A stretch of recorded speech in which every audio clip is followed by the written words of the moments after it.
करते करते एक साहबी मदीना मुनव्वरा का, उसने एक खुफिया खत लिखा मक्का वालों के नाम। कहने लगा, मक्का वालों, मैं अगरचे मुसलमान हूं, साबी रसूल हूं, और ये मुर्ताद भी नहीं थे, बेईमान भी नहीं थे, पक्के सच्चे साबी थे। खत लिखने की वजह यह थी, इतला कर दी मक्का वालों को कि मुसलमान खुफिया तौर पर तुम्हारे ऊपर हमला करने के लिए आ रहे हैं, जरा होशियार रहना। असल में ये बेवफाई थी सरकार के साथ भी, साहबा के साथ भी, दीन के साथ भी गद्दारी थी, लेकिन उन्होंने कर दी। करने के पीछे वजह ये थी कि जब मुसलमान मक्का से हिजरत करके मदीना आए थे ना, तो कईयों के पीछे बच्चे रह गए थे, कईयों की बीवियां थी, किसी की जायदाद थी, किसी के घर-बार थे, पीछे कुछ ना कुछ था मक्का के अंदर।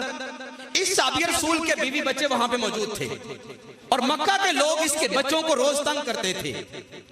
इसने कहा, साथ ये भी लिखा कि तुम्हें इत्तला इसलिए दे रहा हूं कि मेहरबानी करना, आज के बाद मेरे बच्चों को तंग ना करना, मैं इसलिए तुम्हें यह खबर दे रहा हूं।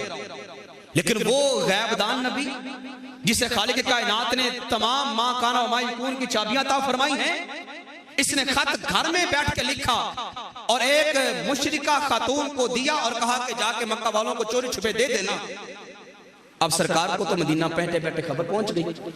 सरकार ने मौला अली शेर खुदा को बुलाया, फरमाने लगे, अली फलां मेरे साहबी ने एक औरत को खत लिखकर मक्का के नाम उसको रवाना किया है। उस बंदे को तो बाद में हम साहबी को पूछेंगे, पहले फलां जगह पे पहुंच जाओ। जगह का नाम सरकार ने गिनवाया, फरमाया खाख खे अलिफ खे, फरमाया मकामे खाख पर वो तुम्हें औरत मिलेगी, उसके पास एक खत होगा, वो खत उससे छीन कर मेरे पास ले आना और औरत को भी वापस लेके आना, वो मक्का ना पहुंचने पाए।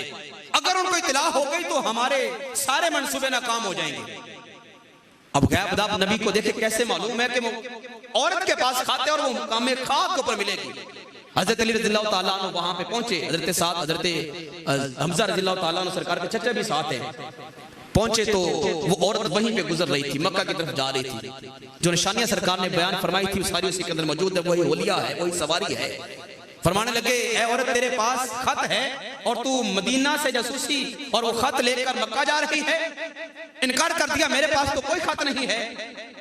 हज़रत अली रज़ियल्लाहु ताला फरमाने लगे, नहीं, मेरे आका मौला फरमा रहे हैं कि तेरे पास खत है, तो लिहाजा तेरे पास खत है, बेहतर ये होगा कि तू खत निकाल के मुझे दे दे।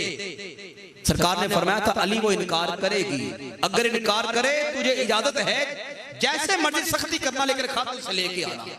हजरत अली रज़ियल्लाहु ताला अन्हु ने तारीखी जुमला बोला और फरमाने लगे कि अगरचे तू औरत है, ये मत समझ लेना कि मैं मर्द हूं और तेरी तलाशी नहीं लूंगा। अगर आज मुझे तेरी तलाशी लेकर भी तेरे अंदर से खत बरामद करना पड़ा तो मैं खत तुझसे लाजमी लूंगा, क्योंकि मेरे आका मौला ने फरमा दिया है कि खत तेरे पास है। और डर गई, उसने अपने जुड़े के अंदर, बालों के अंदर खत को छुपा के रखा हुआ था, वो निकाल के दे दिया। खत भी लिया, औरत भी ली, वापस मदीना मुनव्वरा आ गए। सरकार ने उस साहबी को बुलाया जिसने जासूसी की थी, खत लिखा था, भी तूने ऐसा किया, क्यों किया? गद्दार हो गए हो, मुर्ताद हो गए हो, दिन से बागी हो गए हो? नहीं या रसूल अल्लाह, पक्का सच्चा मोमिन हूं, आपके ऊपर भी ईमान लाता हूं, खुदा पे ऊपर भी ईमान लाता हूं, तो फिर ऐसा क्यों किया?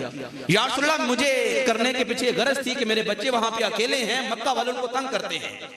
मैंने उनसे सिफारिश की थी कि मैं तुम्हें इत्तला दे रहा हूं, इसके बदले में तू मेरे बच्चों को तंग ना करना।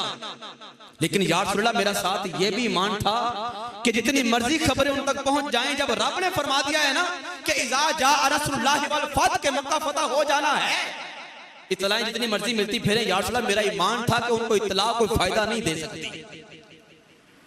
तो हुजूर मुझे माफी दे, मैं गलती कर बैठा, लेकिन मुझे पता था कि फतह हमें ही नसीब होनी है।